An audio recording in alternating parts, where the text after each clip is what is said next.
สบายดี สบายดี พวกเขาคือ นักศึกษามหาวิทยาลัยแห่งชาติคณะวิชาสังคมสาขาการท่องเที่ยว และโรงแรมปี3ภาคเช้า นี่เขาสิไปใส่ อาสิพาไปรู้จักกับคาเฟ่หนึ่งอยู่แถวเซ็นเอ้ยพาร์คซัน ซึ่งจะเป็นอะไรนั้น พวกเราไปติดตามและรับชมกันเลย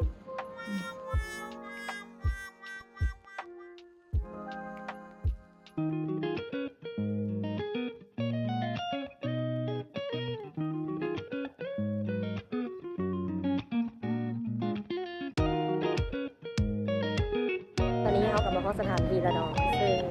มันจะอยู่ใน ด้านหน้าของพาร์คซัน เอาด้านหน้าเหรอที่ว่าอยู่ในเลย จะไปไหน เอาสรุปมันอยู่แถวไหนกันแท้เอา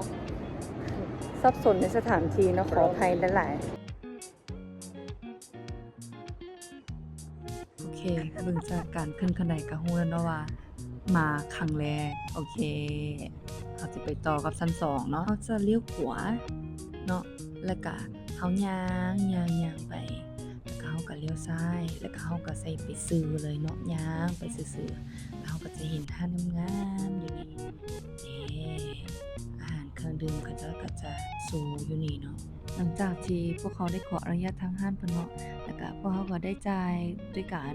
สแกนจ่ายแล้วก็ลูกค้าต่างประเทศบางคนที่บ่มีแอปสแกนเนาะก็สามารถใช้บัตรได้เนาะเขาเจ้ามีเครื่องอิเล็กทรอนิกส์ที่แบบว่ารูดได้ และมื้อที่พวกเขาไปก็บังเอิญคนบ่หลายปานใดเนาะแล้วก็พอดีเลยพอดีเหมาะแก่การไปถ่ายคลิปของพวกเขาเลยแล้วก็แต่ละรูปเขาเจ้าจะมี QR code เนาะที่เราจะสแกนแล้วก็จะไปเห็นหน้าเฟซของผู้ที่แต้มรูปสามารถเบิ่งรูปผลงานคนที่เขาเจ้าแต้มได้เนาะแล้วเราก็สำรวจต่อถ้าหมู่แต้มรูปแล้วเนาะ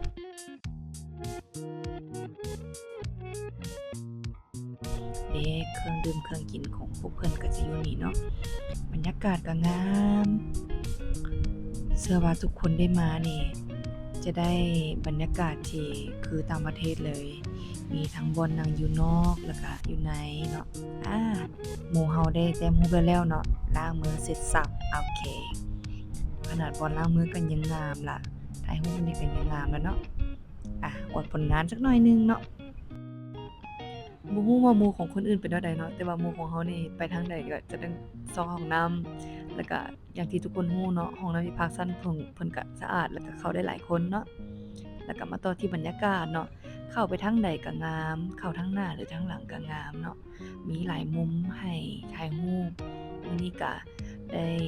เสียเงินกันไปกับค่าของกินของพวกเขามื้อนี้เนาะแล้วก็เป็นราคาที่จับต้องได้พนักงานสุภาพเนาะในภายในห้างสะอาดเชื่อว่าไผได้ไปก็จะบ่ผิดหวังแน่นอนเนาะแล้วก็พวกเขา3คนก็จะลาไปเพียงเท่านี้ขอขอบใจ